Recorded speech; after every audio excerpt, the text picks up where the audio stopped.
Hello everyone, welcome back to our channel. In today's video, I'm gonna show you how to clear suggestions on AliExpress on your smartphone.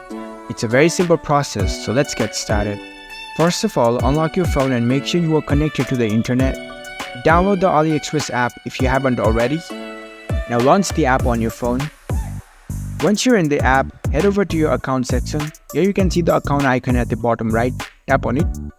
Make sure you are already logged in with your account. Now in your account section, head over to the settings. Here you can see the settings icon at the top right. Tap on it. Now in the settings menu, you can see the notification settings option. Tap on it. Next up, choose email subscriptions. Here you can see the item recommendations is enabled. This is the reason why you get suggestions on AliExpress. So you can disable this option to clear suggestions from this app. Tap on this button. Now the suggestions are disabled in your app. And that's it. You've successfully cleared your suggestions on AliExpress. I hope you found this video helpful. If you did, please give it a thumbs up and subscribe to our channel for more tech tips. Thank you for watching.